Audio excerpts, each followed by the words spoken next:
Howdy, howdy. We are live on another Friday night for the live Tex-Trek podcast, the weekly show giving the deep dive analysis to the latest episodes of Star Trek. And we have yet another Strange New Worlds to talk about this week, getting close to the end, episode 9 out of the 10 episode season. Mm-hmm. That's crazy. It's sad. Well, yeah, there's a lot of emotions that could be had over this episode. I've seen people say that it saddened them, that it terrified them, that it angered them. So there's a whole gauntlet of feelings we're going to discuss. We're going to be unpacking. So let's just go ahead and get to work and get the show started. I'm Fathery. This is Dave. And this is Tex-Trek.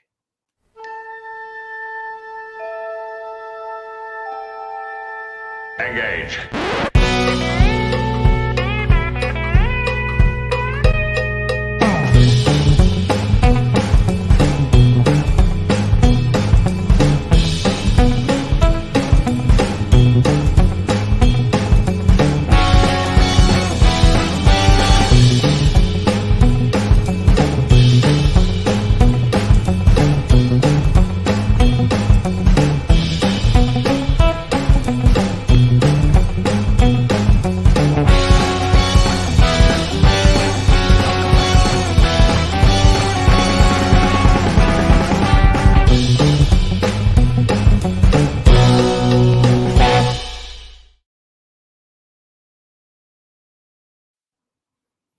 Welcome back aboard the Starship Texas for the 197th installment of the Tex-Trek podcast, the home of Star Trek fandom from deep in the heart of Texas, where we take a deep look at Star Trek, old and new.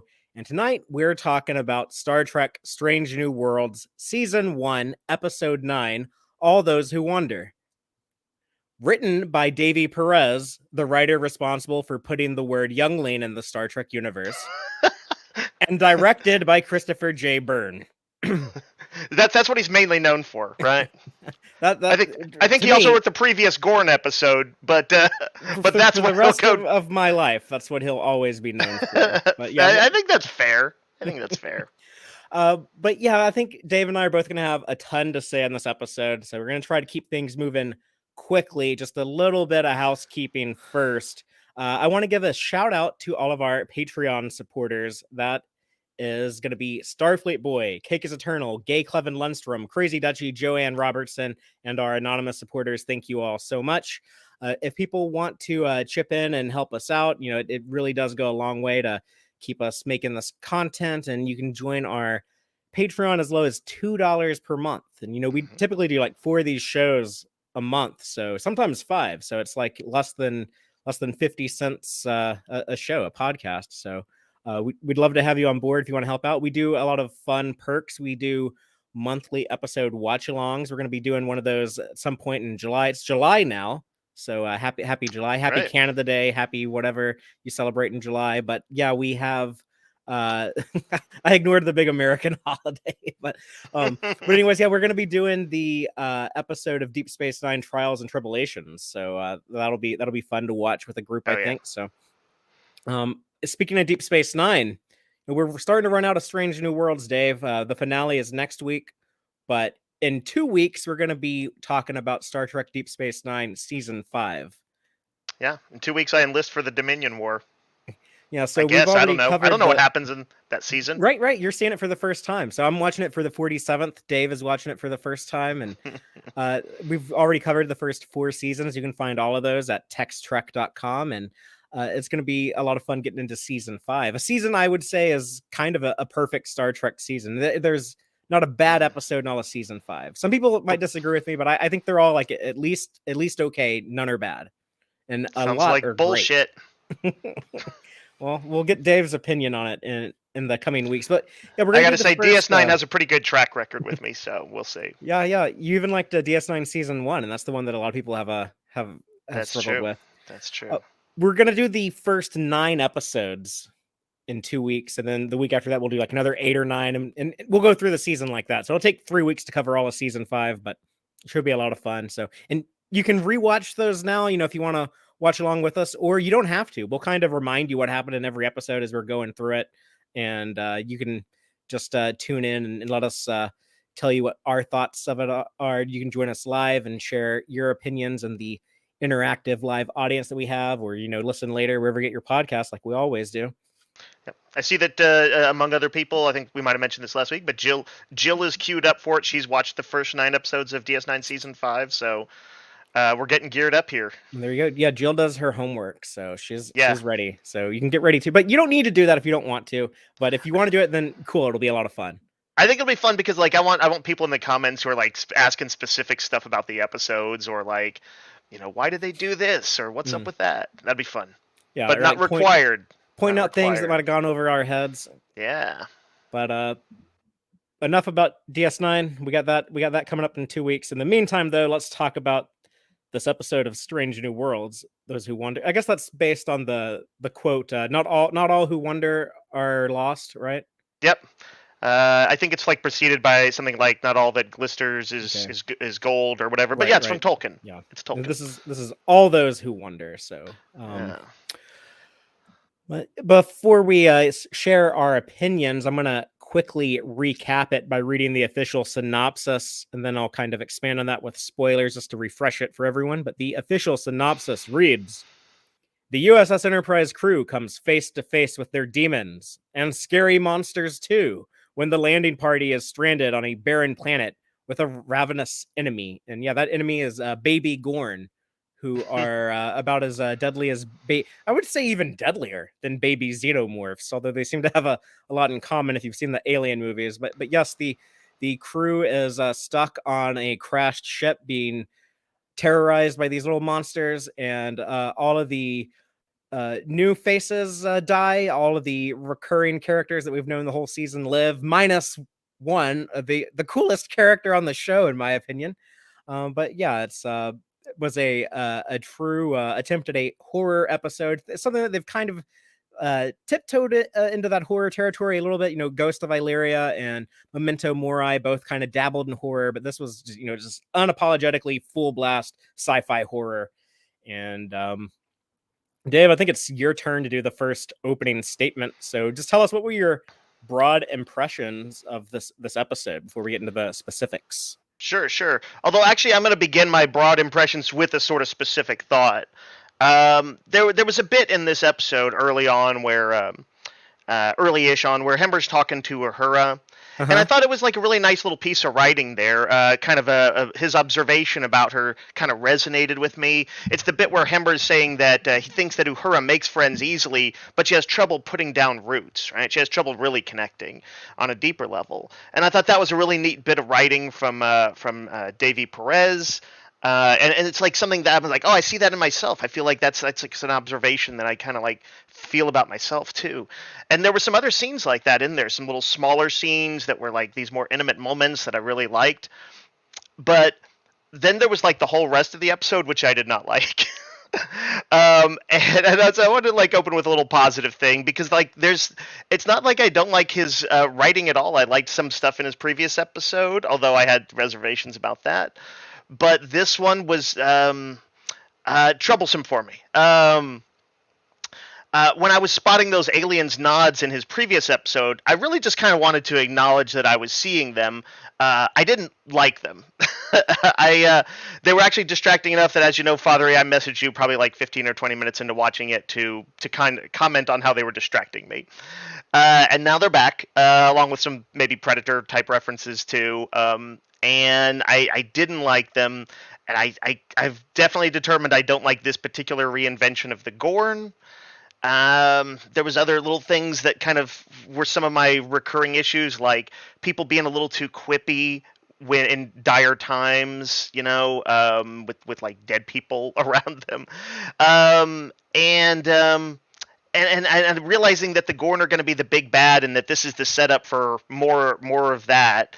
That kind of definitely bummed me out about like sort of the series, which is unfortunate as we close in on the season finale, first season finale. Right, and we should remind everyone that I think you and I both agree. Like we've thought every episode has been good, leading up to this. Absolutely. Many great. absolutely. But that's why I also don't feel bad about coming down on one that I don't like. So the unfortunate thing is that all that stuff made me kind of disconnect from the episode relatively early on. So like by the halfway point, I was kind of like, man, I'm just not liking this. And then so it gets to a lot of big emotional beats near the end. We get Hemmer's sacrifice. We get Uhura's sort of big decision, Lan's decision as well. And instead of being like crying or like sort of in a state of awe or like really drawn into the moment, I was just like, it's fine, it's okay. And that was I really hate when they reach for those sort of big emotional moments and they don't come through for me. It's one of the biggest issues I have with Discovery. They've tried for it several times and sometimes come through, but more often I think sort of flopped on that stuff. So that's it. That's where I am. It's the first episode of Strange New Worlds to really disappoint me. Cool. Well, I think you said that about No, your it's uncool.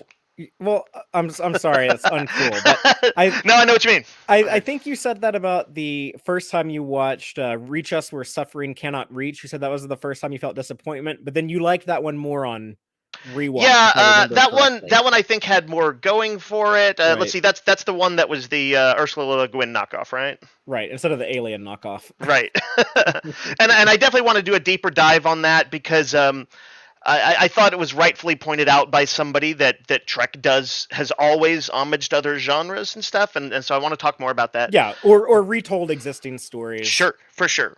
But yeah, that was one where even by the second viewing, and I had a second viewing of this one, I was kind of coming around, and on this one, I just felt like more set in my dislike. So. Well, for me, I think I'm going to parallel some of the things that you said, but I'm also I think I'm of a different opinion, but excuse me, sorry. But I think on paper, this episode was very well done. Just from a technical standpoint, good character moments, good pacing, good tension. When you go full blown horror like this and just totally lean into it, you really need to actually be scary or else you look stupid.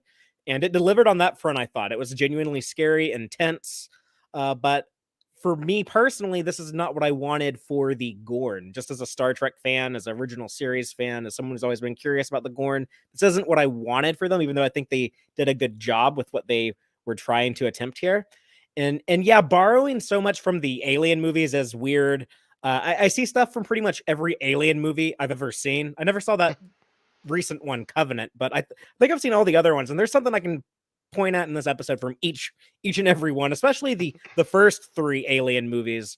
But yeah, even like Alien versus Predator, they bring in the Predator vision. So, but making the Gorn pure evil monsters, as Akiva Goldsman, describes them on the Ready Room whenever they're showing like the behind the scenes things, and he even admits he's like, yeah, he even admits like, yeah, it's kind of counterintuitive to how Star Trek normally does aliens, but the Gorn are like those one pure evil monsters. And for years, as like the Borg were supposed to be like the one pure evil monster. And then I felt like one of the best things to come out of Picard season 2 was kind of like, oh, here's a way where we can be friends with the Borg. So even like in Star Trek, you can make friends with anyone, but apparently not the Gorn. They're just like straight up monstrosities. So that bugs me. And I think there are ways to correct it in the future. I'd love to see some different types of Gorn, and they plant seeds here in this episode, actually, that would easily explain, why Gorn can be pretty different from each other. Just depends on what they just stayed out of, I suppose. But I'd love to see it on this show that, some Gorn that do have a bit more nuance to them. And if they never get to that, it's still kind of okay because chronologically, Arena does come after this. So Arena does get the last word, right? So I guess that's I can live with it. But, in the meantime, it's not. It's going to be a weird last word because it doesn't connect up right. well at yeah, all. They need to do like a little bit more connective tissue to get us from these Gorn to that Gorn, in my opinion. Yeah, I haven't thought on that, but it's another one to discuss later when we get into maybe into biology type stuff of them. Well, but yeah, the Hemmer stuff was sad. I hate to see one of the best characters on the show leave, but I get it. More on that later. But remember, Dave, how I said that the Serene Squall, the pirate episode, when we got to that one, I said I thought it was good, but it would have been my least favorite, rather. It would have been my least favorite episode because of the silliness with Remy the Orion. Mm-hmm. And, I didn't think it was bad, but just like they made that stuff so goofy and with like no sense of danger to it that Yeah. when I was watching it, I was kind of deciding, okay, this is my least favorite episode of the show so far. But then we had the inclusion of Cybok that made me so happy. It's like, okay, I can't consider this episode my least favorite now.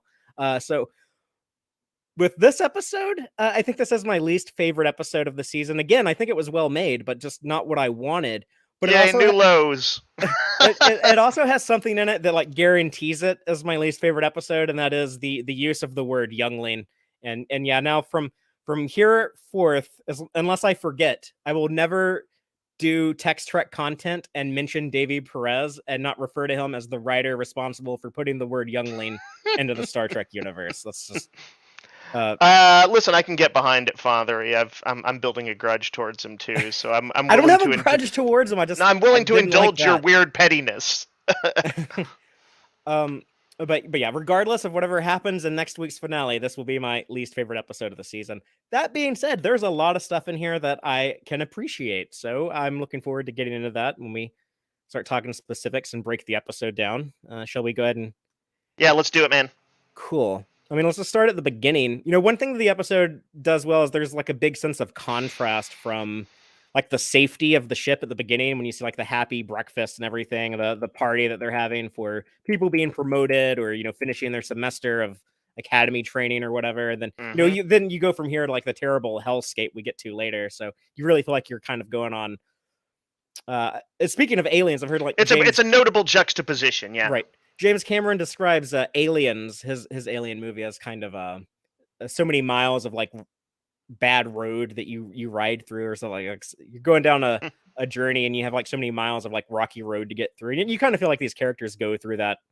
Well, you know, I don't believe this is like a specific link to it, but right. in Aliens does open up with a slow burn like that too. It once Ripley's rescued, there's a fair amount of, not fair amount, but you know, 10, 15 minutes or 15, 20 minutes of her downtime, talking to Burke, deciding to go back. And although there's a certain sense of menace, you feel the safety of it, and then when they get to the planet, the safety drops out. So yeah, that is it's a pretty classic tried and true horror technique. Is a lot of times they begin on a sort of lighter note. Yeah, and you know, it becomes pretty clear when we do get into the danger who the red shirts are. It's Lieutenant Duke just got promoted, or Cadet Chia just finished their training tour. That was kind of hokey. But I did like seeing everyone, you know, kind of have fun in Pike's quarters. He cooks a good breakfast for the crew, I guess. You know, when Leon shows up, she's impressed by it. But they get their new orders. Instead of delivering those batteries to K7, they have to go deal with this crashed ship, the Peregrine. Is that how you say it? Yeah, it's like a bird, right? A peregrine. Yeah, it's like a kind of falcon. So this scene got off on a bad note for me. Sort of. There was the basic idea I liked, and I also, this is kind of just subconsciously happening in my back of my head, is I like the sort of redefinition of, I guess, traditional masculinity on this, where Pike is often cooking, Spock is asked to do the dishes and stuff like that, and it's like it's no big thing, but that is not something that you would probably just have on most older Treks. They just wouldn't have thought to do it. And so I like that part. I love him serving breakfast. I love I liked the a chill breakfast to congratulate promotions. What I didn't like was when they start discussing this mission, which is kind of serious, even if we're not supposed to know how serious yet. But it's a ship with a crew of about 100 that's missing. Mm-hmm. I think they know that by that point. And, you know, La'an's like, oh my God, this is so delicious. Could you pass the cheese? Could you do this? And I was like, I don't know. It just struck me as wrong. They've done this sometimes where it's that lightness that I don't like. I want them to be professional when it's time to be professional. I've had that issue in other episodes, but it didn't occur to me at all during this. And it's a minor thing. Like if I had liked more of the episode, I would have just written it off. It's like they don't say like the ship crashed. They said like they had to land on this planet and they need someone to come help them fix their shit. I thought it was actually kind of clever. The device the writers came up with is that it's like there's like a 2-day delay with communication. So Mm-hmm. that's why they're not like current on the situation of the ship. All they got from them is like, hey, we had to land our ship on this planet. We could use some help, changing the tire or whatever. Right. But And I then it's kind like of, a you know what 2 day I think delay I would have before we. liked for Pike, the attitude that I want from him is like, there's every possibility that this could be a conventional mission that they just had some sort of equipment failing. He's like, but anytime Starfleet has, a ship of 100 people out of communications in an unknown space, we take it seriously. Okay. That's just how I want him to kind of come off. Sure. I bought the explanation of like they didn't have a reason to suspect there's anything too dangerous going on, but I did enjoy that Leon was like who's normally such like a She kind of joyless unwound. character. Yeah, she was like, "Oh my god, these waffles actually are badass." Like or whatever she was eating. Um I wouldn't mind, by the way, doing like like an episode viewing of like some Trek episodes, like a dine-in kind of episode where you make breakfast and watch this episode. I can't remember if there's other specific dishes we've seen. Chili, maybe, in an episode with the pirates. that's what he looked like. He was cooking for the pirates with some flavor of Yeah, it'd be kind chili. of fun to do some of those like Trek and Dine or something like that. I don't know. Hmm. I'm just building ideas. When Pike just casually just throws the apron on Spock and tells him to finish doing the dishes, it made me think of my extended family. Actually, I know that like um my dad and all of his brothers, they're all like pretty good cooks, and we like to have Hmm. like big like family gatherings and cook things like chili or gumbo or barbecue or fry up some catfish or stuff like that. Hmm. And my oldest uncle, he's I guess in his 70s now, but sometimes I guess like the older he gets, kind of the bossier he gets. So if I'm like standing around like not doing anything, like he'll just tell me like, "Oh, go clean those, wash those pots over there. Like go season that catfish or like whatever." Like he'll Yeah, he'll just start it's like delegating is not an issue, is what you're saying. right, yeah. So I guess you just listen to an older relative in that situation. But yeah, and I like that if Pike's gonna have like these dad jokes about like, taking the station wagon over here or something like that. I like that people kind of like call him out on it or kind of like roll their Yeah, eyes at it. It kind of gives the audience permission to be like, "Oh yeah, I'm allowed to think that's kind of lame," you know? right. Pike is a good combination. He's a fascinating combination of a lot of things. He's like sexy Starfleet daddy. He's a commander who's at least somewhat in Kirk's mold, but he's also kind of a redefinition of masculinity. But he's also kind of cheesy dad jokes Yeah. guy. I like the mix. I think it's a good mix. Yeah, he stands out as kind of unique. I thought the shuttles were cool when they were like landing on the planet they're going to, Hmm. Velo Beta 5. When like the communications cut out, like the way that when Pike's like communications are about to cut out, just get Yeah, get the video it's to a K7, and then like you hear it like actually cut out and stuff. it's a low level of starting to ramp up the tension, and I think it was Right. well done. And also the visuals looked good. The kind of that sort of gunmetal gray sky, and Hmm. like the snowfall and all that. It had a sort of even the silhouette of a downed ship. Pretty, Yeah. pretty, pretty, just good, like light but kind of serious early menace. In fact, like I didn't even think about it till just now in this conversation with you, but it happens to me all the time on this show. But I forget that they're using the AR wall to shoot all this. I'm like, oh yeah, this was all in a studio in front of a big TV screen. But it's so immersive in the actual context of the episode that I always forget that until later. So do we know for sure that this was like an AR wall thing and not like green screen? Like I know they've got it, but I just don't know how often they use it. I guess maybe they use it for everything. Though Like you would use that in place of green screen. okay, does that mean there's really no green screen going on in there? Not for stuff like this. No, like Okay. that'd be pretty rare. That's kind of like the whole point of it. But they you know quickly realize like, oh yeah, this ship is fucked when they start finding the dead bodies. And I think if you didn't know that the Gorn were going to be in this episode, if say you're binging this whole show for the first time, 10 years from now, you've never watched Strange New Worlds, you don't know what to expect, but you've seen like the bloody bodies and Memento Mori, and then when you see the bloody bodies here, you're like, oh shit, it's probably the Gorn again. I thought it was a giant space tardigrade. Yeah, it might have been Ripper running around. I'm But just they saying went there's a full lot of Discovery things. season one TVMA in this episode. That's right. There's a lot of things on Star Trek which will tear a person up. And but yes, in this show, that's a pretty good hint of what's to come. But Hemmer was enjoying the environment for a little bit at first. He's talking about the winds of Endoria. So at Yep. least he enjoys the last planet he Little ever did we know travels that to. that was sort of set framing the ending there. Well, I guess get into the ship, and Yep. a lot of exposition. They got to get out of the way, but they find the captain's log. Find out that there were three castaways they picked up on an M-class planet. We'll meet two of them in a moment: a human girl, an unknown alien, and there is an Orion named Pasco who was infected with Gorn eggs. I was lightly confused about the sequence of events here and what had happened to the ship because the Orion ends up setting off a grenade or something like that. He tries to Hmm. blow himself up, so he knew he was infected, right? Yeah, but apparently, like he didn't get them. Yeah, I guess I was a little vague on exactly how that played out. Like he set it off and it damaged the ship, right? Is that why they Right. So crashed? they had to land. They had to do like an emergency landing. How did it not? How did it not kill the Gorn in him? I Did they like bust out and then he set the grenade off and they were already like squirming away? That's how I pictured it in my head because Yeah, I was kind of confused on that too. But I mean, the other two people, they don't hatch any Gorn until later.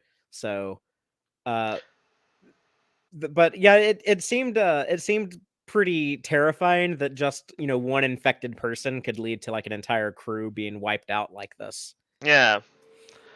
I was also not quite sure that it like they said that they were escapees from a Gorn like birthing colony or whatever they called Yeah, like them. one of those worlds that Leon was stuck on as a Right. kid. And Lon was mad at the little girl initially for not like, oh, why didn't you tell the crew? Why didn't you tell the crew? Right, she was taking out her own guilt on But I her. do have that question is like did they know that did they explain that? Because there seemed to be like I don't think it necessarily had anything to do with it, but in the previous Gorn episode, the crew that they rescued, like they had like some memory loss. It seems like the Gorn had done something. I don't know if like maybe and they kind of I think have played with this sometimes in Alien, like in the very first movie, like you kind of don't remember your time when you have like a face hugger on your face, maybe. So it might drop off, and you're like, whatever. Um, you just kind of wake up as if you were in a sleep. And so I wondered, like, did that alien and girl have any Well, notion? Pasco the Orion knew that he was infected, Yeah, according to the captain's log. She says something like, "We didn't know it, but Pasco knew he was infected with Gorn eggs, and that's why he tried to blow himself up with a grenade." Um, good job, Pasco. well, at least he tried. But He yeah, tried. He actually blew up a ship, but you know. I don't know if there's much like this little girl could have done, and her alien protector Buckley, who is untranslatable with the universal translator. We should talk about Buckley He looked though. I cool. liked him. Yeah, Yeah. I loved this alien design. Speaking of the Gorn, Arena is famous, maybe even infamous, depending on how judgmental you are. But if we're having a dude in a big rubber suit, right? That's how Hmm. they created an alien in 1966. Sure. This One of is many different basically ways they created aliens in 1966. right, but this is basically a 2022 version of the same thing. Buckley is just a dude in a big rubber suit. Now he's got like some animatronics in there, and a little bit more better detail, texture, a higher sense of realism. But I like that we haven't abandoned this technique. He's one of the coolest looking aliens we've seen in Star Trek, I think. I agree. I agree. They should go ahead and run and show us more of this alien at some point, more of his species. It's a neat design. He kind of seemed to have a lot of personality with Hmm. those He's sort of likable. animatronics and stuff. And yeah, I was sad to see him go. Yeah, he looks like he. Sacrificed on the pyre of alien homages. It was a good design for what they were doing in the story because he's big and bulky. Looks like he could be a physical threat, but he's also like kind of cute and friendly looking. So it's like okay, he seems like he would have been a good protector for the little girl Oriana. Right, Um, and we know that that's like the first thing we see of him is that he's in a protective posture, and I liked that too. I like that the crew is smart enough and not like overly Hmm. macho to put down their weapons to diffuse a situation. Uhura gets a cool moment doing her thing, doing communication. I Yep. love the joke, and we saw this in the trailer, back in April or whenever they should like, or maybe it was March, but whenever they showed like that first trailer, or no, that's not when it was. It was when they were doing the character spotlights. They did the character Mm. spotlight promo for Uhura, but the joke from Leon where she's like, the translator's not working. Uhura, figure out what he's saying, and she's just like, that's not how linguistics work or whatever. But I just, Leon's consistently like whenever it's like not something that you deal with like by like shooting or something, it's like she kind of like doesn't have much respect or concern about, like the music on the comment when she's like, oh, I don't really care about that, or like whenever Spock's trying to give like some scientific explanation and Leon's like I don't understand what you're talking about. It's just like that's all she cares. She's just like so focused, so like tunnel visioned on like combat. Right. She's just like, I think use your linguistics. to a large degree, yeah, she is her job. Yeah. Although she has had an arc in the season, and we can talk about the cap Mm. they put on that at the end of the episode. But Uhura gets a moment, and then when we meet Oriana, who is 100% Newt from Aliens. Yep. They mostly come out at night. Yeah, I kept waiting for her to say that. Now, this little girl is the real life sister of the kid from Lift Us Where Suffering Cannot Reach. Oh, interesting. They're real life brother and sister. They're both in the final season of Why the don't you others. put her in charge, Father? the Sorry. the One the more other Aliens sci-fi reference. show, the Expanse. They're both in that final season of that show, Okay. and they play brother and sister over there. Okay. Little sci-fi kids. Yeah, little Canadian sci-fi kids. Good for them. All these sci-fi shows shot in Canada are just like given their family jobs, but good for them.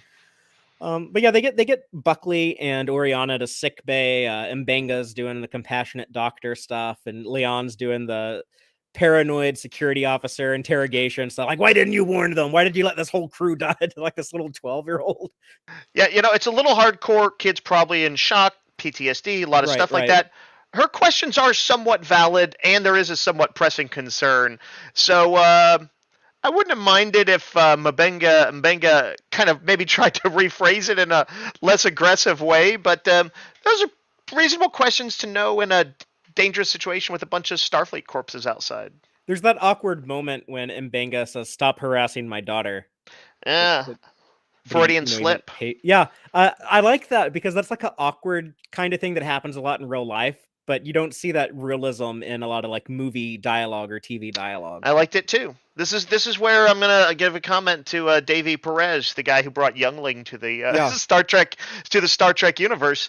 Where I'm gonna compliment him again, and because there's a number of moments like that throughout the episode, and I also liked his explanation later, where he kind of does his maybe slightly strained opera metaphor, trying to and touches base with La'an, and says that he was like kind of letting his emotions overwhelm him for a right, moment right. too. So I thought that was good stuff. That's a good portrait of people under pressure. Soprano sings in E minor. We associate a feeling with it, but it's not really about the melody. It's our own feelings that make us feel that emotion. I thought that was a little bit of an elegant description, but I mean, like, hey, Mbenga's a doctor, not a poet, so maybe it was appropriate. Did you say inelegant? Yes, but Yeah. Okay. I actually think it's an interesting sentiment. okay. Maybe something to it. But yeah, like I said, I felt slightly strained for him to as a lead-in for what he was going to say.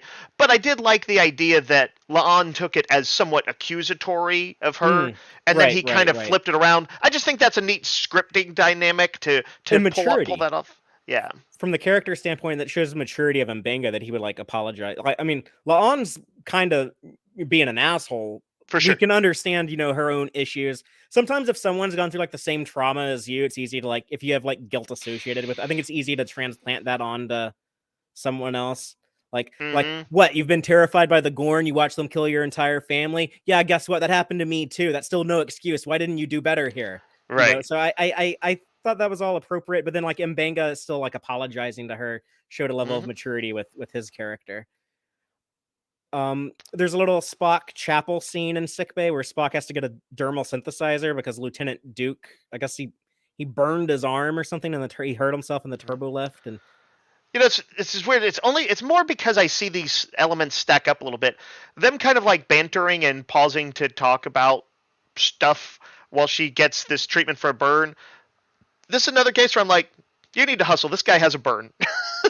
Like when what did characters are like when there's some sort of danger or threat, or that ship in the that they shut down in the Ursula Le Guin knockoff episode is like plummeting, and I'm like, I want the Star Trek people to say, Starfleet to go, oh, see if we can check for survivors, see if they need help. We don't want them to crash and die. We don't know what's going on here. Like I want them to kind of hurry it up and be a little more serious about the I mean, we serious. see Duke later. It didn't seem like it was like a very big injury, but I don't know if Chapel doesn't know that, and a doctor shouldn't be sure. like dawdling anyway.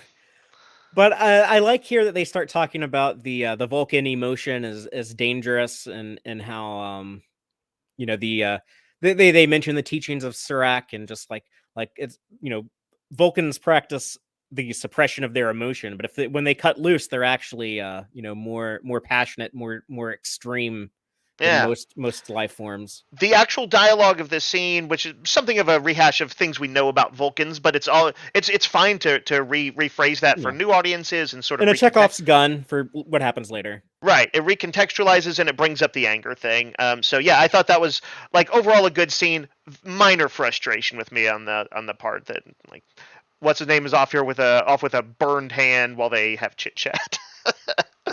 Did the jump scare get you when Spock is going down the dark corridor, and then Mbenga and Pike bump into him? Did you jump Uh, at that? Not particularly. I think I'm Hmm. jump scares do work on me totally, but I've watched enough horror that I guess I'm a little kind of braced for them. Yeah. So not particularly. That's another one of those minor scenes that bothered me. I'm like Benga making a joke about being jumpy, and I'm like, there's like this crew is all dead. Everybody is dead. Probably 100 people. Like Yeah, everyone's gonna be um like a little on edge. So yeah, but I'm gonna try and mentally chalk that up to gallows humor, which is for sure a real thing too, and I'll allow it a little bit. it didn't make me jump either. But what was interesting is that one of the Deep Space Nine season 5 episodes that we're gonna revisit, that I've seen so many times. I joke I've seen Deep Space Nine 47 times. But there's a spooky episode of Mm, that made me jump, even though like okay. I've seen it so many times. And just it made me think like I didn't get frightened by this jump scare, but the DS9 one, and it might have just been like different atmospheres. I just Mm, happened to be watching like the DS9 one late at night, all the lights off, everything. But right. Well, arguably and horror does this. They want to ratchet up the tension sometimes, uh-huh. so they will telegraph that something is coming, and you just don't know quite when it's going to hit. So you kind of tense up, waiting for the release of the moment. And sometimes it works, sometimes it doesn't. That's sort of depends on the elegance of direction and and your state of mind too. But yeah, this one just it's I don't think it was like poorly done. It just didn't do it for me. Well, let's get into the chest busting or back busting, I guess, in this case. And yeah, then people start dying real fast, starting with poor Buckley. I guess he's the episode's first victim. Yeah. But you kind of know something bad's gonna happen when he starts like breathing hard. I was like, oh, are they gonna go like full on chest bursters? We knew that the Gorn they used other life forms as birthing sacks, I believe Lon calls it in the first episode.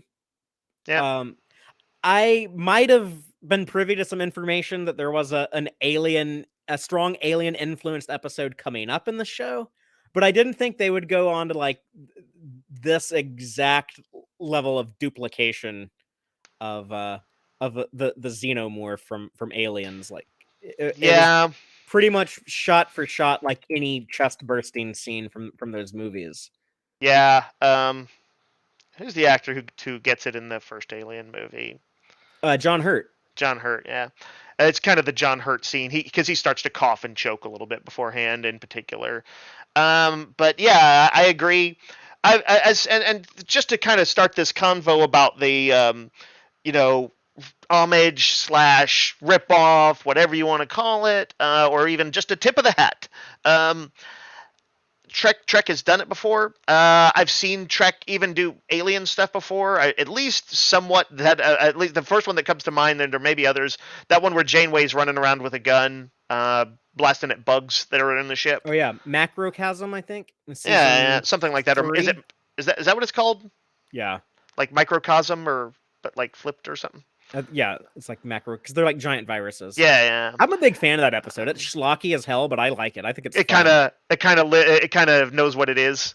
Yeah, Yeah, yeah. I remember liking it when I saw it. And I think in a standalone episode like that, that's why I wanted to bring that one up. I kind of like it if it's honestly if it's not too important overall.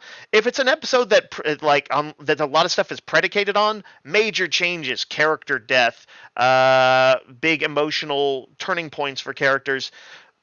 That's when I really wish the episode would, I want that episode to be feel more original. Hmm. And so I think that's part of why my brain resists it more in this one.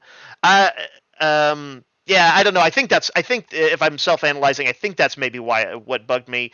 And why, like in another episode, it might not have so much. Yeah, I understand that. I guess the twist here is it's almost like they want to like outdo the xenomorph, so they give them 4 of them. It's like, oh, like they're quadruplets, and they're Yep. so badass that one of the little babies immediately kills someone. That poor cadet Chia dead right off the bat. And then one of them is also so badass that it also like immediately like eats its brother as they're being born. Yeah, I kind of liked a little bit more of that. They threw in some group social dynamics that Mhm. was very brutal. It makes them a little different from aliens. That this we usually the aliens grow so quickly that I think the only one that deals at length with the kind of the with the chest burster short or shortly after it comes out is the first Alien movie, and most of the rest of them kind of focus on how quickly they grow up Yeah, into they grow them quickly. they grow them quick. Yeah, Aliens, they're done growing by the time we get to the planet, so they kind of yeah. skip that whole first part. But so yeah, so they're going around killing some babies in the episode. It's cool. It's weird. This did remind me of the stuff we talked about before, Fathery, which is it's a little weird that this very like warp capable, highly technological species, if very aggressive and maybe difficult to understand, and certainly they just murdered a bunch of like Starfleet people. Seems like Yeah, no, I- um, but just Pike just taking everything at Lan's word on it and not knowing anything about it. I want at least sort of maybe some token thoughts. I wish there had been some token thoughts about like, is there anything that we know that they want? Is there anything that we can do to lure them out, to communicate with them, to so that we don't have to just exterminate right. So them? we can just leave them here for whenever their mom and dad come pick them up Right. or I what. certainly appreciate the idea that damage had already been done. There were already many, many deaths on the side of Starfleet, and that it's a common thing in Star Trek that even though they're this exploratory organization, kind of at their heart, that they are often pushed into a corner, and we enjoy the action adventure of them having a good fight. But I do like, I need to see them try and not be that. I wish this is where I would have liked a little bit more of like a Next Generation or maybe Star Trek Discovery style approach of trying to think their things through. Now, with Arena as the end game, and Arena meaning you cannot know, they ultimately can't learn too much about the Gorn, right? Right. That makes it difficult for the writers, but I hope that the Gorn are going to be more than what we've seen. I'm kind of that Agreed. it's disappointed me. Uh, what do you think about Duke's death? Again, I thought it was pretty telegraphed, but as far as the execution of it, I didn't like it. Yeah, it's maybe that was the first point where I was like, it's fine. Is Yeah, it felt like a cheesy death. Actually, it felt kind of cheap.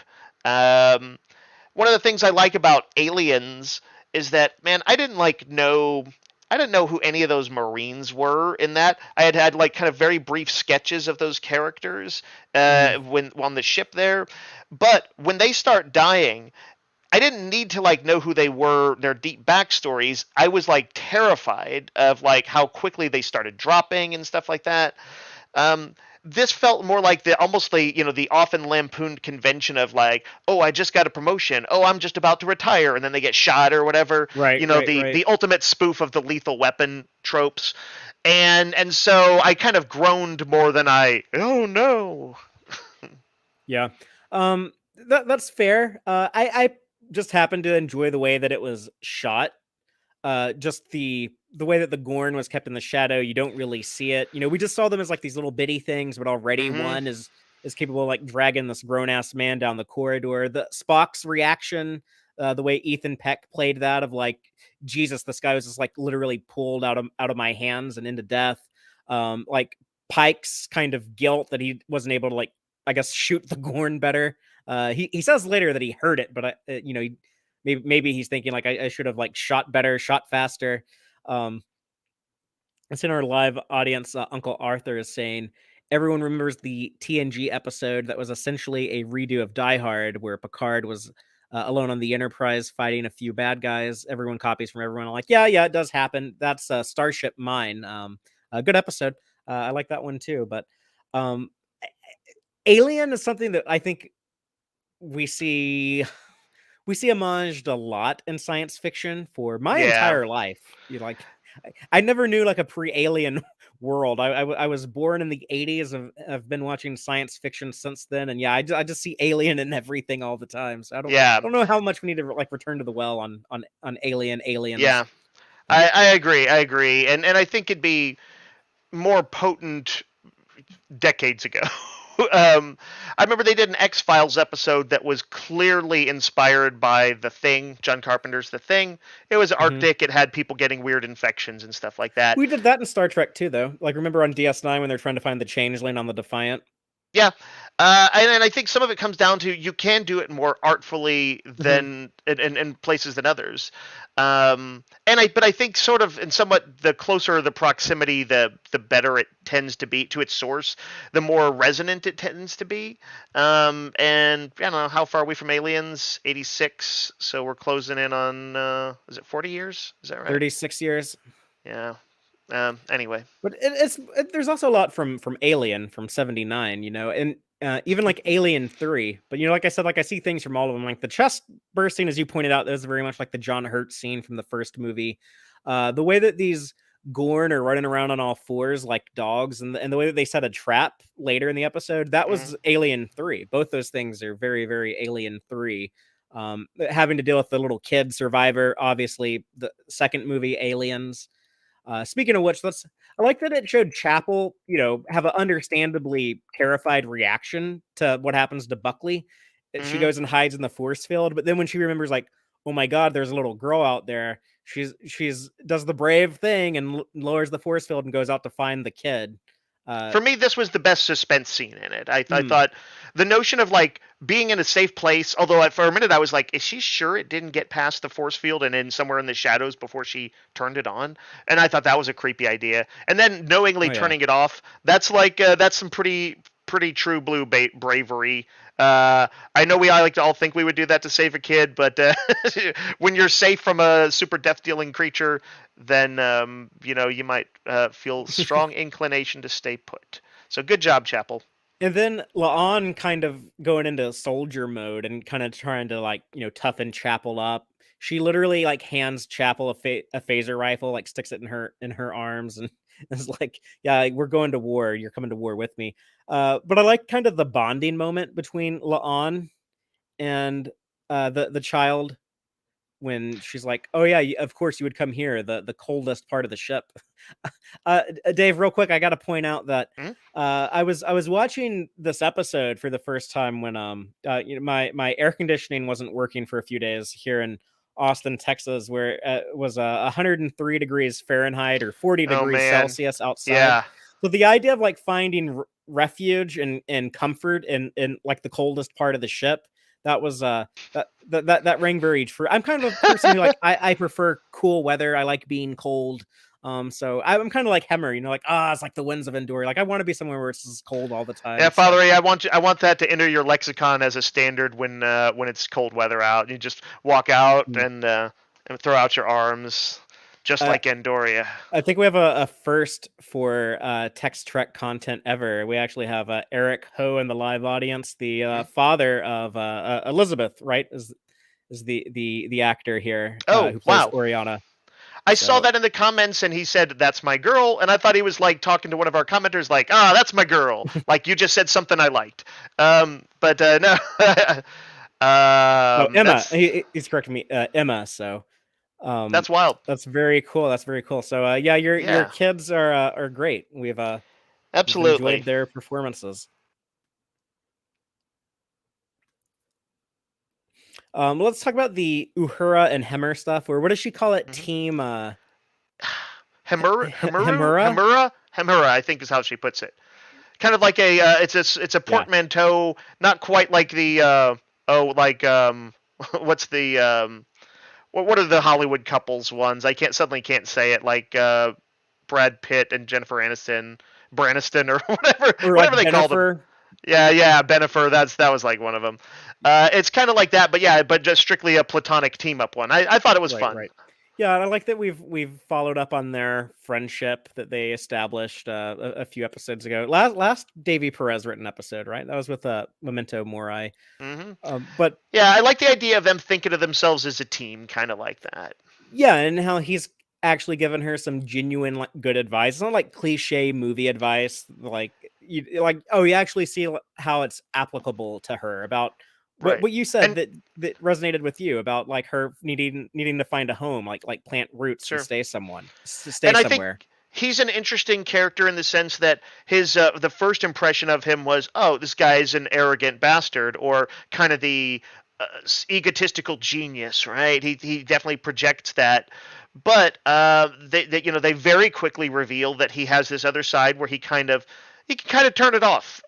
He's maybe even, I think that's almost a little bit of like a conscious thing he does as a bit of fun, is like him being egotistical. Like, I don't think he's maybe actually as egotistical as he seems, somewhat, but I think some of it was something he did for fun. Hmm. And he could clearly become very personal and serious with people, and had taken a clear shine to her. Yeah. He doesn't seem like he has a lot of patience for people if they can't keep up with his intelligence. But if someone does impress him, then I guess he kind of has the instinct to look out for them and do what he says he does, what his purpose in the cosmos is to fix what is broken. You think if she hadn't impressed him, he would have just pushed her down a vent to the Gorn or something? No, but I think he just wouldn't have been as invested. He wouldn't have been personally invested, yeah, for Right, sure. right. But yeah, she flips the switch to turn everything on, and everything's at red alert. So there's power back in the ship, but there's also like a Gorn killing another Gorn. The way that this was presented visually kind of confused me when you see like one Gorn body drop down into engineering and then another one drop down on top of it. Hmm. I guess it was one Gorn killing another Gorn, but I was also wondering, like, was that like one Gorn like shutting off its skin?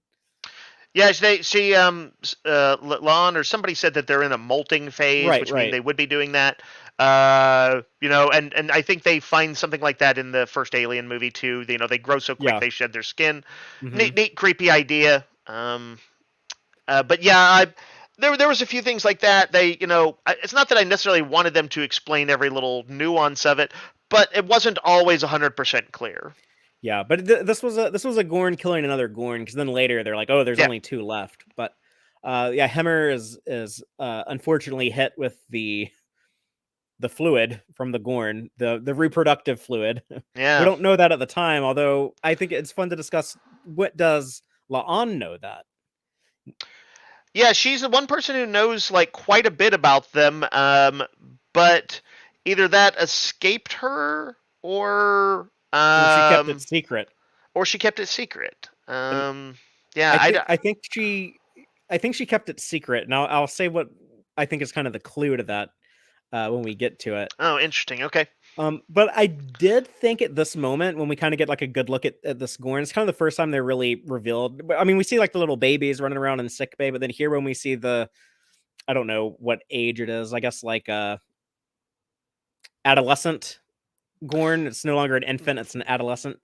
But I was very impressed with the special effect, just the realism of it. They're using a combination of puppets and CGI, and I'll say that out of all three live action attempts at depicting the Gorn, the original series Enterprise and here in Strange New Worlds, this is the most like photorealistic depiction I've ever seen.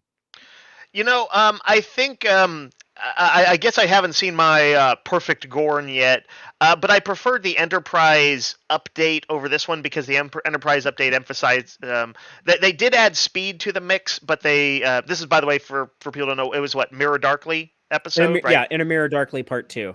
And he like a mercenary or something, He Father? was working for the Tholians as a slave master. He's basically like Okay. whipping all the slaves, making them work for the Tholians. Yeah, but he was like a wily killer who set traps for the crew and stuff like that. But he was bulky as well as fast, and he looked really Hmm. strong. And I kind of like that. I think if I were to have updated them and gotten what I magically wanted, I would have kind of leaned into trying to pull quite a bit from the original episode and make him like a big bulky sort of gator kind of look. But the same way that a gator can move suddenly quick and suddenly fast, much faster than you'd think at times, I think that would have been an interesting thing. That they don't necessarily do it most of the time, but then they can have these bursts of speed. Yeah. But I'm not going to get hung up on here's what I would have done. They're clearly I guess they're quicker the younger they are, and they slow down with age. But I was just talking not so much in terms of design, but just in the quality of the effects. Sure, yeah, they did some neat practical effects and people should watch the Ready Room for this episode and Hmm. see them having a lot of For every fun doing episode, it. you should always watch the Ready Room. It's great. It really is. There's always a lot in it, and I love the interviews with the cast best, but the behind the scenes stuff on like makeup, props, costumes, and in this case special effects is always also real A list and nice and brisk too. It's just little 5 to 10 minute featurettes. Yep. Yeah, I watch it while I have lunch every Friday as part of my weekly Oh, routine. nice. But I guess let's get into they got power on the ship. They kind of all meet back up in sick bay, and then they make their big plan and go on the offensive against the Gorn. This would have been like a good point to, I guess, if they were going to try to find like a peaceful solution, this would have been the place to do it, which is kind of what Star Trek is known for, right? But Yeah, not in this episode. I mean, I guess they want the emotional crux of it to be around the loss for Starfleet, and not like if they had Pike say, "Listen, I'm uncomfortable with killing these adolescent aliens." He's like, "But I don't think we have a choice." I would have bet. I kind of wish they had that convo. They could have kept it pretty quick, 30 seconds, a minute long, maybe, and saying like, but they're clearly in a very immediate danger, and unless we can come up with something else, there's no solution, but we've got to take them down. I'm okay with that. I just sort of wish it had been done. What do you think of Sam Kirk in this episode when he's getting mad at Spock?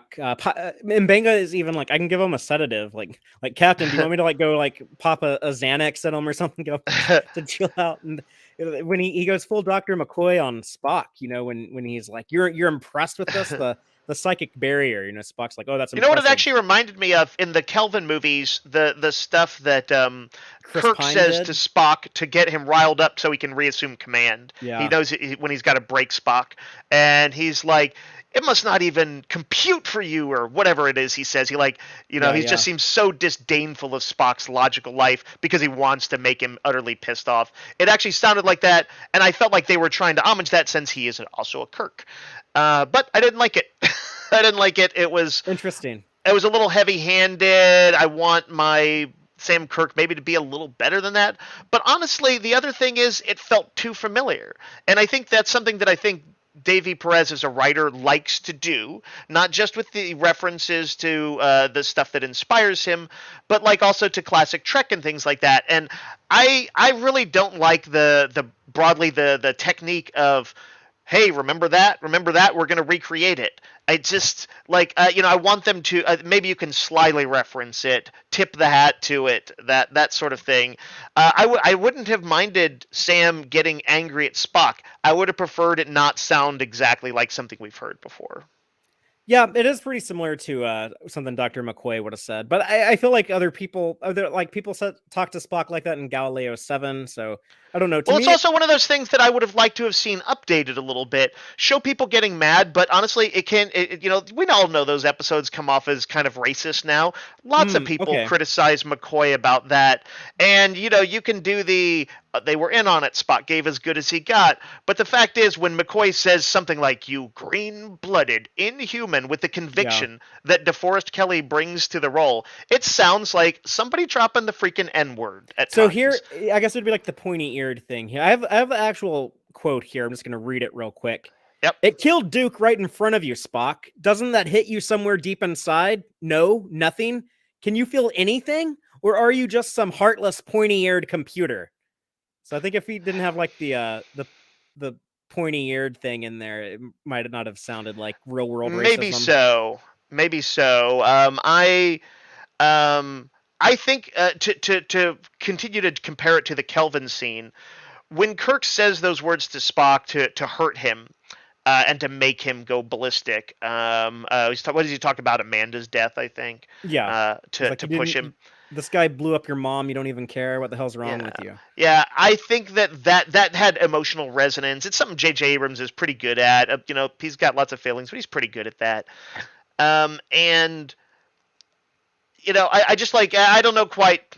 It sort of seemed to come out of nowhere. It seemed to be more of an homage than a natural character progression. We don't know much about I Sam Kirk I at would this point. disagree with you on that point because I think it did show the duress, and I guess you could tie it back into Aliens and say that Sam Kirk is being the Hudson character. Yeah, he's Yeah, the guy who's starting to crack under the pressure. But I sure. I, I liked that like someone did react that way. I think it did kind of add to the dire stakes, in my opinion. I think it's one of those where we're talking about like these homages to other genres, and sometimes it does come down to just does the craft of the writing resonate with you? And I would say that it's just that for me, it didn't. Like that idea could be fine, and I think another writer could have pulled it off, but this particular one didn't. But I like some of the little trivia facts we get about the Gorn here, about them being a genetic chameleon invisible to sensors. Talking about that Gorn that showed up in Enterprise and A Mirror Darkly Part 2, they were having a hard time scanning for that Gorn. So that's a piece of continuity that carried over. Also, it's saying that they mature differently depending on, if they just stayed in an Orion, it takes weeks. Human only takes days. Looks like for an Enar, it only takes like a few hours. We'll learn at some point. But that does kind of explain like why Gorn might appear so differently, behave so differently. So they have given themselves a back door to do whatever they want with the Gorn and then make it fit back into Arena. I just, unfortunately, what they chose to do with the Gorn was not what I would have wanted them to choose to do with the Gorn. But for as far as like the big picture stuff goes, it does work. It does like add some neat stuff. I would like to see like a variety of Gorn at some point. We always talk about like that, like that species diversity. Let's see like the big variety. The weird Um, thing about that, and we talked about this a little bit in the previous Gorn episode, is that although I think you could do that, have the camera show some stuff that with the Gorns that that the characters aren't privy to, the difficulty in getting nuanced with them is that again nobody should be able to know that stuff according to right. Arena, unless there's like let's say that you had like a group of scientists who were trying to study them and ultimately they agree to some kind of pact where the Gorn will let them in and treat them peacefully and but they can't leave or something. Like in other words, there's a reason why we haven't heard from these people, but they're trying to make inroads with them. Like you could do it, but it's going to be tough. It's going to be a little tricky. It's a tricky problem for the writers. Sure, yeah, but I mean, I don't know. Maybe Pike can learn it, and then he has to go silence because he goes into the wheelchair and he can only speak in beeps, yes or no. uh, Are Gorns going to be a problem or not? Boop. yeah. But Can you tell us something about their biology? Boop, boop. I like how Pike is trying to, get everyone like put their heads together. Like, what can we do? Like, Hemmer, I know you don't like using your telepathy as a weapon. Yeah. Like, is there any way, any loophole, any way we can get around that if they're trying to eat us? But he's like, no, they have psychic barriers. I can't use my telepathy. And then That's a perfect example of how to do stuff, how you can deliver exposition quickly, and Uh-huh. sometimes address fan things that might be Sure. fan complaints.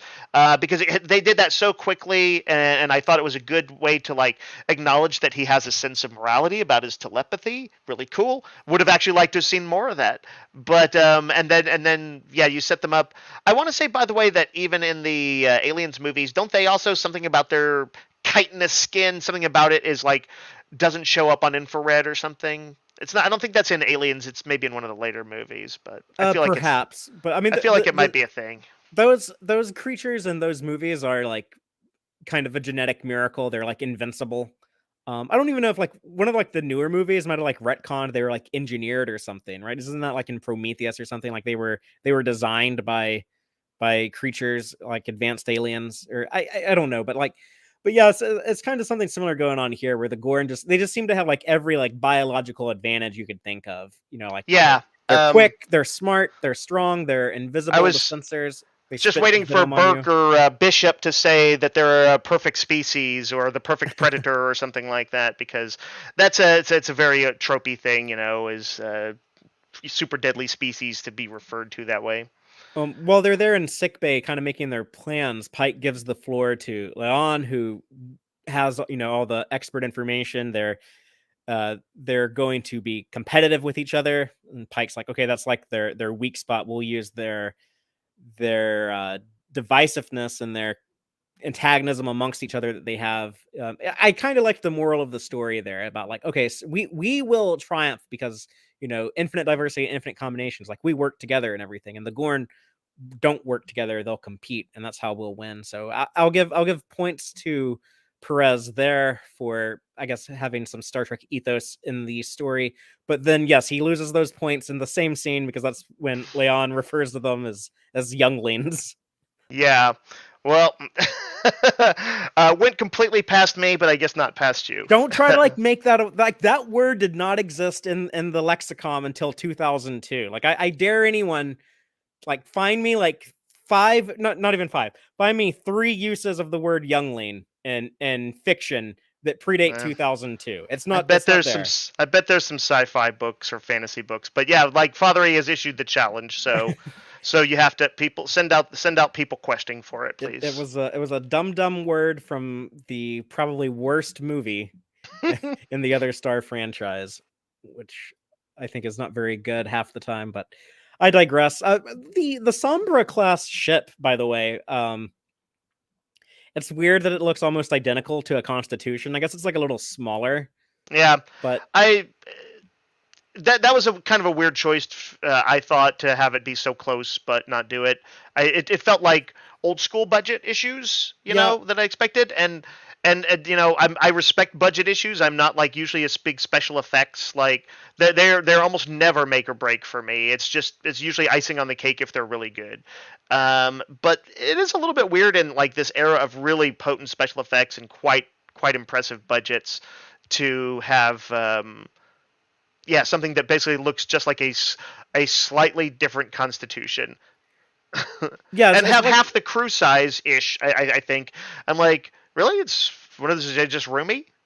I don't know. what it is a little smaller, but I mean they clearly wanted to reuse their same sets, but I felt like they could have used the same sets but just changed the outside of the ship, change the exterior. Star Trek does that all the time. They did put in effort to like redress things. Like there's like blue doors when we see the bridge. There's like a lot of blue on the interior of the bridge and stuff. So I'm very happy with how everything looked inside. The way it was always lit and cluttered up. I never felt like I was back on the Enterprise. I always felt like I was on this different ship. But just as a ship nerd, I would have appreciated a new design, or a design that we don't already see every week would have been cool. Yeah, That's a nitpick, not a huge deal.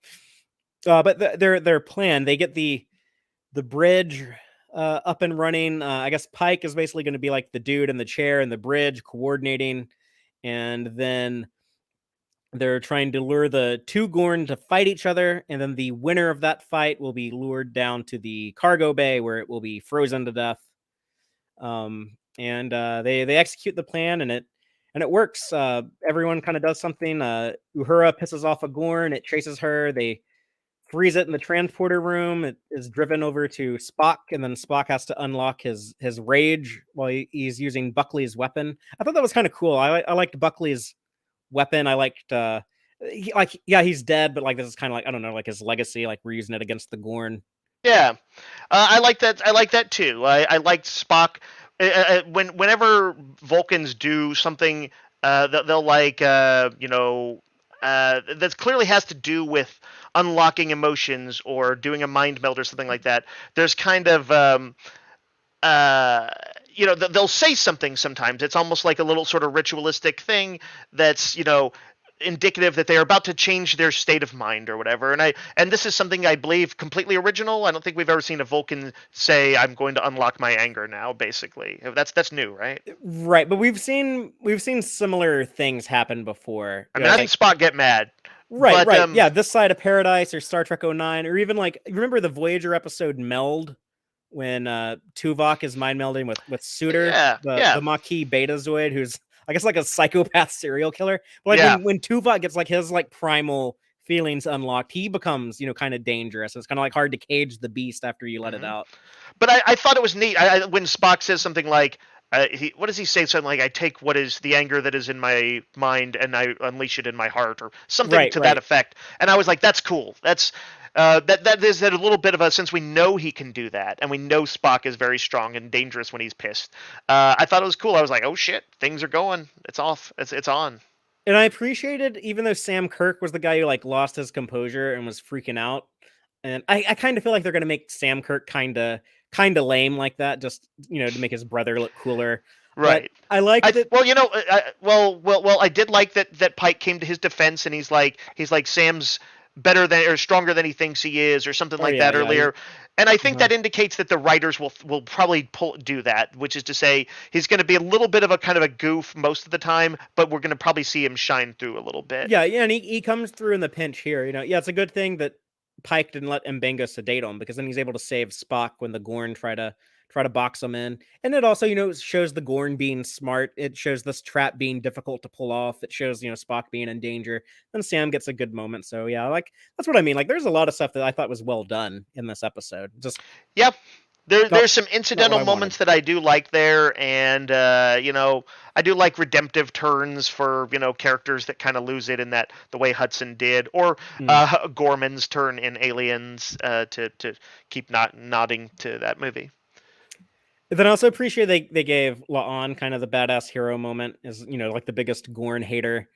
And we get a good look at the Gorn when it kind of the alpha. This is the survivor. He just won the fight with his brother when it emerges from the shadows to chase her. Because if you throw your gun down and talk shit to the Gorn, it can't resist chasing you. Is what she said. Like they can't resist aggression.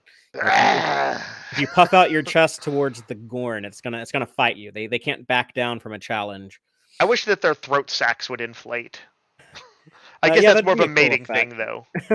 Yeah, well, their mating is weird. I guess we'll talk about that in a moment, because Hemmer does the ice blast on the Gorn in the cargo bay. Leon shatters it, and then Hemmer is explains that he's been impregnated by the Gorn. Uh, one last thing about like the shattered Gorn though. I guess Gorn have yellow blood. I thought that was kind of a cool Yeah. detail. Yeah, that seemed to be a notable thing when it got busted.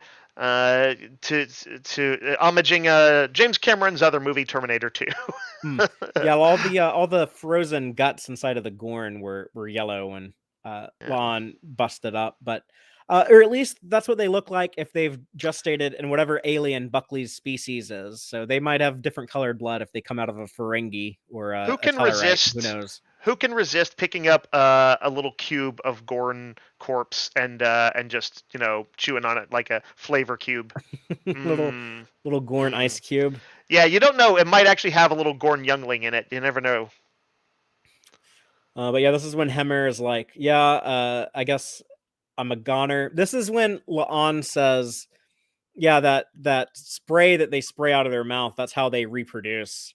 So I think that she knew this all along, and she was just not going to say anything until it looked like it was like the end for Hemmer. Just both like A, like use him to be effective, but B, just kind of not to throw him under the bus until she had to. It sort of makes sense. Like, what all can you do in that moment, Right. right? They obviously are in the middle of essentially executing a plan. You can't be like, let's get medical attention, let's get sick bay up and running and run some complicated screening process. They wanted to try stuff like Mbenga and Chapel and like they were like, I'm I'm glad surprised they them. did do that. I'm really glad Yeah, they yeah. did that.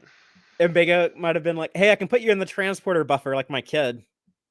Yeah, right. He just do that with anybody who's like in a bad spot. I mean, that wouldn't have. They have to take them out of the buffer for a few hours every day or whatever. So It'd I be guess funny that if he like accidentally hits the wouldn't button have and like worked. But 20 people just come out and he's like, "Oh, how do I turn this off?" Just oh, yeah, he's got like a ton of patients hidden in the buffer. I am sad that we didn't get more of Hemmer though. I imagine that he had a kind of a friendship with Spock. You know, we kind of see when Hemmer's introduced in that second episode, Children of the Comet. We and see he and him and Spock Spock together. tease they slightly tease Uhura, and it Uh seems huh. like they've got an existing friendship. Yeah, and then he's like the person that Hemmer says goodbye to here.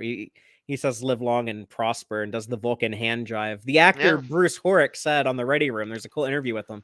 So that was so cool. You know, it's like something you'd have on your Star Trek wish list. I think as an actor playing a character in Star Trek. But yeah, he got to do the Vulcan hand jive and say live long and prosper to Hmm. Spock. So pretty cool. Yeah, it's pretty great. In the Ready Room, he talks about knowing that this was going to be, this character would only have one season, and that he was like praying over and over. He's like, please make his end cool, please make his end cool, and he was very happy with the ending that they wrote for him. I unfortunately disagree, but the actual moment I think is pretty well done.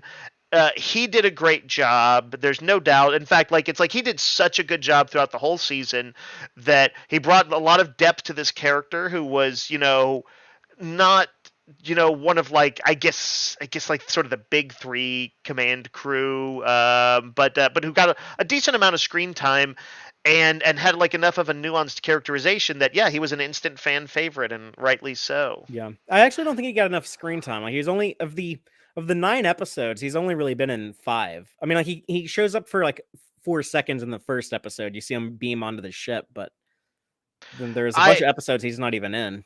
I do appreciate on some level, I don't usually like I guess what I'd call the full Walking Dead approach, where any given person in the cast can be killed at any time, Hmm. and so you don't never feel anyone safe. But also, like the flip side of that is in a slightly comfort foody genre like Star Trek, that you also can't get it very attached, and that's not fun. You want to be able to get attached to characters. Sure.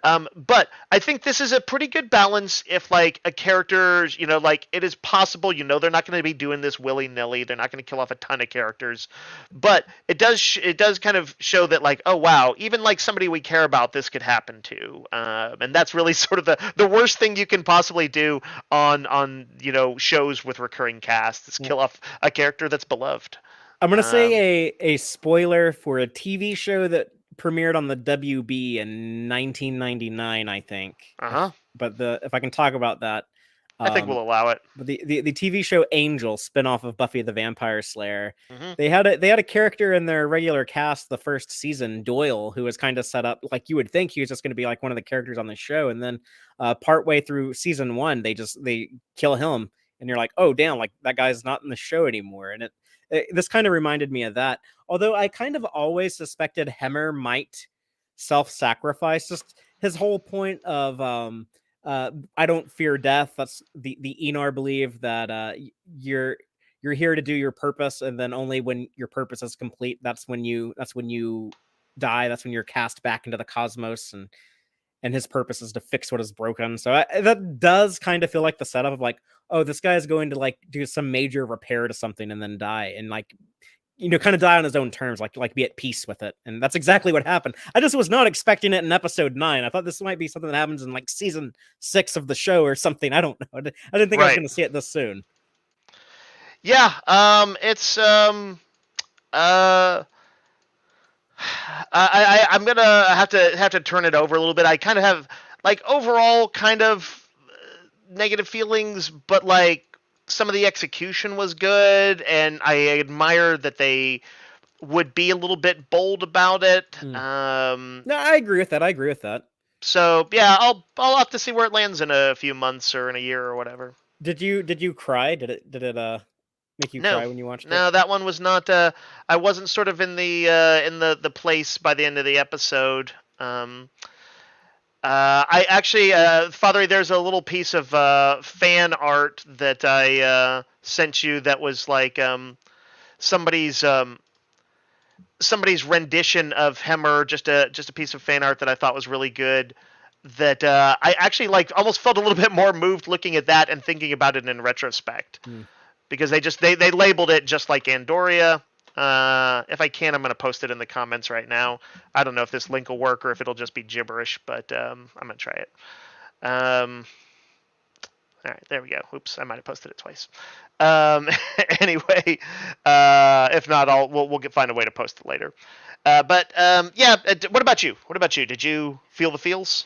Well, it actually got interrupted for me because, like, while I was watching this, someone interrupted me watching the episode. So, I actually like looked away from the screen, which I never do. Oh Like, no. I don't look at my phone when I watch stuff. I don't like to eat while I'm watching something for the first time. I don't like to ever take my eyes off the screen. I actually like looked away and then I looked back as he was falling. But on rewatch, the moment that actually like made my heart swell was La'an witnessing him walk to the end of the cargo bay and then just dive off. And then when she has her reaction, when she just like turns her head, she has like Hmm. that like oh my god moment, like wow, that just happened. Like that's when like her reaction to it is what really Yeah, I moved get me. that. I when I was rewatching it, I was impressed at how they framed that, and I thought that was a pretty good bit. Yeah, but I and, this was obviously always the plan. Bruce Horrick said, like, yeah, when they hired me, they told me I wasn't going to survive season one. They had Alex Kurtzman on the Ready Room, speaking of the Ready Room, a couple weeks ago, and he was talking about like we weren't quite ready to introduce Scotty yet, so I don't know if they're getting rid of Hemmer to make room for Scotty in season two. I think that's probably very likely, though. Which Hmm. they just finished, they just wrapped production on season two, so they already cast an engineer and shot the whole season. So whatever happened has already happened, but I was we'll shocked find at out soon. how many changes occurred at the end of this Yeah, episode well, because I was like, "Oh wow, a big thing has happened. They've lost a crew member. Oh, they've lost a second crew member. Oh, and Uhura looks like she's kind of made her internal decision. That's kind of neat. Um, but yeah, it was more stuff happening than I expected. yeah. Let's talk about that ending. We have the ship is pulled off of the planet, minus its crew. But we have the funeral for the three people who died. Hmm. Ortega's, who continues to not get a full episode focused on her throughout this entire first season. Maybe season two, Erica. Maybe they'll give you your episode in season two, but they actually do a good job on you giving her moments in every episode. As much as I complain about not This her is getting a this full is where episode, I I'm acknowledge that. yeah, I'll have to defend the show on that one because I feel like she's actually gotten a ton of great moments Right. for a supporting character. It's okay for somebody to for somebody kind of has to take step back a little bit and wait for season two Yeah. because they've been doing a really good job with everyone else. Yeah. And we She's gotten know, moments. She just hasn't yeah, gotten a story yet. correct. Yet. But yeah, I do expect it. You better give it to me at some point, Strange New Worlds. Father, this is another sort of minor complaint in the previous episode that this guy wrote, the previous Gorn episode, Memento Mori. That was the Yeah. one. Also Uh, ended with a funeral like Pike thing. Pike used the "I have faith" argument in that one too when they were going down into the brown dwarf star, and he's like, "I have faith that the ship will hold together." And I commented when we talked about it, I didn't like it. I felt like if he had said like what his faith was based on, and it didn't just seem like some weird religious thing. If he had said something like, I've seen the schematics on this ship, she will hold together, then I would have been okay with his faith. I wanted faith informed by You wanted intelligence. it to be like more boring, dry dialogue, and not something that sounded like what a No, I cool wanted it to captain would be say. not Jesus freak. It didn't read that way to me, but Because here's the thing, and then in this episode, he said, "Oh, they're like, Captain, you sure sending just a couple shuttles down or whatever will be okay?" And he's like, "Oh, hmm I have faith in the crew." Well, that's where your faith got it. It's a funeral for three people there. Um, Now, I would like them to address it a little bit. I think it'd be uh, I like Pike's general optimism, and that you could say that that's sort of how his faith manifests. I don't particularly think of him as like a big religious guy, I don't but either. we know his dad was like a preacher, and so I His think he dad was a uses theologist. or theologist. I think he uses that terminology. It's kind of part of his lexicon, and I think that's interesting and that's cool.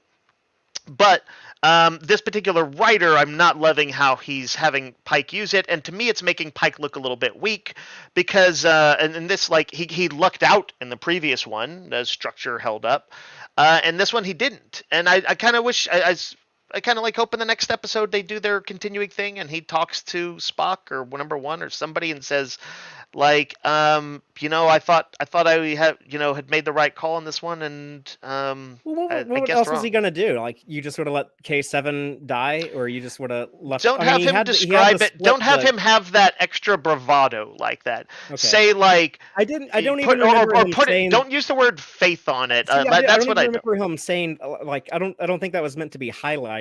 I could be wrong. Maybe like I you said, mean, I like the don't think same he writer was did it like, both times, I but have faith. Like, he didn't say it like that or anything, but he was being blasé in the way that was kind of bugging me about a lot of other situations, and that's okay. why it popped out for me.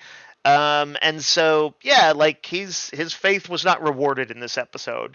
And I don't think they're going to make a point of it. I think it was just kind of, that's just something that the writer thought was But I don't know interesting. what alternative he had other than to split the crew. I mean, the other alternative would Again, have been to not. it's more like, uh, he's I see in the comments Linda Mark says his faith was informed by the fact that he knows he'll survive for 10 more years. But tell that to Hemmer. Tell that to Duke. His survival didn't help them. And so, yeah, what I would just mostly I would rather Pike is a character I like a lot, and I like almost every aspect of him. But I certainly wouldn't want him just having faith in things because he thinks he's got a good crew. Like, sometimes that's not enough. Like Picard said, you can do all the right things and still lose. Mhm.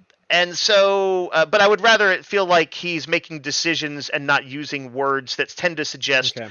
oh, I get a good feeling about it. Yeah. I've never read it that way. Eh. I've never heard anyone else describe it as reading it that way, but we'll see if you see more of that, feel free to point it out and Well, maybe we're onto something there. two episodes from the writer.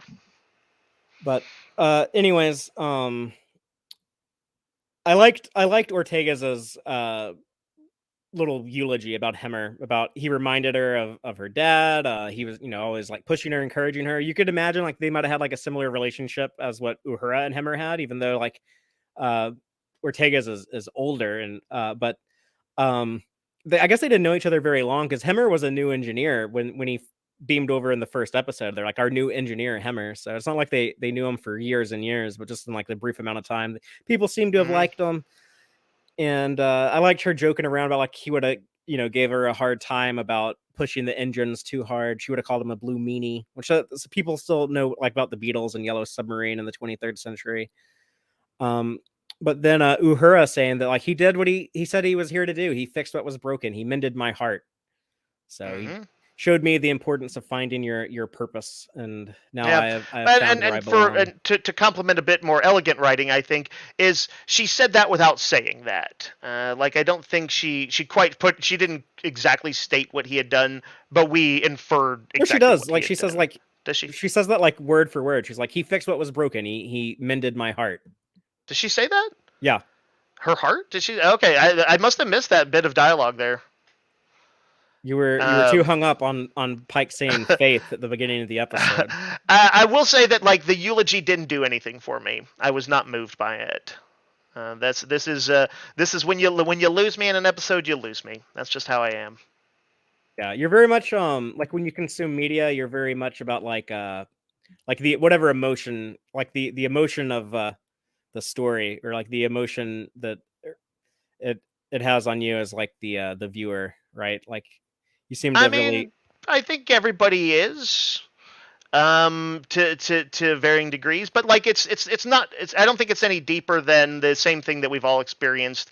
If you like something, you make excuses for its small Mhm. inconsistencies. If you If you don't, don't like it, you make mountains out you, of you molehills. can, It's yeah. Yeah, everyone's kind of like that to some extent. Um, well, what about did you have any reaction to the ending with Spock and Chapel? because I really liked that. But when she sees, he's freaking out at the funeral, and then when they have that moment in the corridor, when he's like full rageful Vulcan, when he grabs her wrist, I was like, whoa, that's intense. Yeah, like you could snap her wrist doing that. What is she? I'm trying to remember what she says to him. She talks him down, but it's clear that something has happened, something that is probably going to continue into the next episode, which is to say, by tapping into his anger, he can't easily turn off that faucet, right? Perhaps, or I felt like it was setting up something to come, like that, like you sometimes do in the closing few minutes of a show. Now, it could just be a denouement thing, but I think this is going to be something in the next episode, well, which I think you might have possibly seen. But my vibe was that we would see more of it. when I was watching this, my thought was that they're setting up how these characters are going to connect to where they are in the original series. Chapel's trying to comfort Spock here and is saying, like, it's okay to have these feelings. It doesn't mean you're weak. It doesn't mean your mind is broken. It's just your humanity, and it's okay. It's a good thing. You should accept it. And we see them hug and them almost kiss. And you could even, I mean, people might have very different opinions on this, but like when he like grabs her wrist like that, like depending on who you are and what kind of It stuff could you're be like into, passionate, yeah, like you could right? even read that as kind of sexy. Right, But right. they have like this big hug, and then like they almost kiss, and you can tell like Chapel is like ready for it, the way that Jesse Bush plays this. But Yeah. Spock coldly just turns away and walks away. And what I think that they're setting up here is why Spock in the original series is even more distant and more ashamed of his human side than he is here. And why Chapel maintains like this longing crush for him. I mean, it's deeper than a crush, but like she knows that they have a connection, but he's going to refuse to acknowledge it, and also kind of refuse to acknowledge his other human feelings. He is like a bit more open-minded to his humanity in Strange New Worlds, and this scene convinced me, okay, they're building an arc of why he's going to like push that stuff away and get to the TOS Spock, who's a bit ashamed of his humanity. Yeah, that works pretty well. The only thing I don't like about that is that I think I wanted them to. Well, I don't know what they'll do for the rest of this show. You know, Sure, what yeah, what they got several seasons, of the show planned out, I'm sure. So it's a and while I to get there. like because I like their interaction. It would be a shame to me if this relatively early on there's a schism, but that the writers have broadly earned my confidence. We know Roger More than earned Corby's it. coming too, so What's let's that? open. We know Roger Corby, her fiance, is It's true. coming. Akiva Goldsman said, he'll be here soon, so I'm guessing that'll be at some point in season 2. So yeah, maybe we're setting her up for Yeah. Corby's the rebound guy. Yeah. Well, yeah, the last scene of La'an, she's gonna go chase down the lead she has for Oriana's family and is leaving the ship. So, Seems like a healthy step for her. I'm yeah. sort of sad to see her go. I definitely didn't know that was coming either. Um, but yeah, her doing something that's like less about fighting and more about healing and trying Mm-hmm. to extend empathy to somebody who, in a lot of ways, could be a surrogate version of herself. And she I think. thanks Pike for his, I guess, mentorship. That was a big thing in the first episode when she was kind of assigned to the Enterprise against Pike's will to be the acting first officer, and they butted heads. At the end of that episode, Pike was like, "Hey, like, like we didn't really get along, and you seem to have like a lot of issues. Like, why don't you join my crew?" And I loved that so much. It made me fall in love with Anson Mount's Pike even more in the first episode of the show, to be like, oh yeah, look at his solution, like look at his leadership when he comes across someone who is having some issues, working as part of the crew. He's like, I can help make this person better, and then he does that, and then at the end of the season, she thanks him for it. Even earlier in the episode when she tells little Oriana, there's a difference between surviving and living, and that was Mhm. something that Pike had taught her back in that first episode of the show. So yeah, they gave and she was how like she didn't want to go see a therapist when they were doing the Yeah. memorial button things that they would wear, and like she didn't want to Mhm. like acknowledge her past and stuff. Like, but beginning, I mean, she uses the term head shrinker, which I don't know if that would still be a term in the 23rd century, but Yeah, she it's such is like taking I those guess like a steps. Yeah, 60s, 70s, maybe 80s thing. a lot of that stuff comes back in style in the 23rd century, apparently. If the Sure, original and series taught us anything. since and yeah, and it's fine because the '60s TOS reflected the '60s, and Hmm. this is in that ballpark. So yeah, I'm fine with that. But yes, she was going. I guess is that Yeah. where you were leading, Father? Was like the Yes, point was that. she's leaving the ship, so I think that's stuff that we'll see followed up in season 2. My immediate thought of that was, remember those leaked pictures of her in Pike, our new Pike we're seeing in season 2, Mhm. where they were on location in Toronto. Um, so I guess she's gonna go meet Pike on the Farragut, because we know that they've told us that Pike is going to be introduced as an officer on the Farragut in season 2. So You maybe. say Pike, you mean Oh, Kirk? I'm sorry, Kirk. Kirk. Okay, Yeah. yeah, So I, I was those. becoming very confused for a moment. Sorry. Let me repeat that for the podcast. So those leaked pictures of our new Kirk when we saw Christina Chong on location with Kirk in season 2, and they've officially announced that we'll get Kirk in season 2 on the Farragut. So I think she's gonna go meet up with him. That was my thought watching this for the first time. I was like, oh, this is gonna what allows her to go meet up with Kirk, and maybe we'll see the Farragut in season 2. Yeah, that makes sense. That seems like a likely connection. And Uhura sees the communication station on the bridge, and I guess has decided that that's what she would like to be doing, and where she would like to call home. Yeah, it seems like it is calling to her like a siren call. Um, but yeah, that brings us to the end of the episode. We're very low on time. I'm going to go through the Gorn eggs. That's the section of the show where I like to point out the Easter eggs, in jokes, and continuity connections. This episode wasn't infected with too many, but more than Let's just hope 4, you so more survive than it, Buckley. Fathery. Yeah. Um, But yeah, but let's hatch these Gorn eggs. starting off, the Enterprise mission to deliver Vidium power cells to Deep Space Station K7. That is a reference to the space station from the Trouble with Tribbles, K7, which I was really hoping we would go visit it in this episode. We didn't, but maybe at some point we'll see K7 again. Dave and I will be seeing it very soon in Trials and Tribulations. So let's see, Deep Space Nine Season 5 episode. The U.S.S. Peregrine. Peregrine's like a common name for ships and like the U.S. Navy and the British Navy. But the Sombra class, like a Sombra, is like Spanish for shade or shadow. Mm, It's like if you go like stand in the shade when it's hot, that's the Sombra. La Sombra. Or- Um, the goggles that they're wearing when they're down on the planet, those reminded me, especially with those jackets they're wearing, those reminded me of the Cage goggles from the very first episode, the very first attempt at a pilot of Star Trek: The Cage. I have an image on the screen if you're looking at this. This was on TrekCore.com. They had this side by side comparison. The Gorn POV, I mentioned earlier, I think it kind of looked like Predator Vision from the Predator movies, the sister franchise of the Alien movies.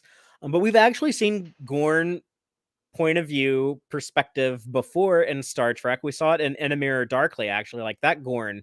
We had like a Mm. POV shot, and it had kind of like a real blurry vision when it was fighting Archer in the corridor. So maybe their vision changes as they get older, or maybe it just depends on what they just stated in as an egg. But yeah, we've done Gorn perspective before. I haven't seen anyone else talk about that online, so I thought I would bring that up. Gorn Vision. I like it. Born vision. But yeah, it would even kind of make sense if they have like better vision when they're younger. It's kind of like how baby snakes have like stronger toxins, and then like when they're when they're Yeah. when they're babies, when they're more vulnerable, and then like it weakens over time. But keeping it in the reptile kingdom. But that's all I had for Gorn eggs. Dave, we like to hear what people think about these episodes, right? So why don't you tell us what people were saying about last week's episode? Yeah, let's see. What was that? That was the Elysian Kingdom. Mm-hmm. Let's see. Yeah, yeah. Sorry, hold on one second. Let me pull that up.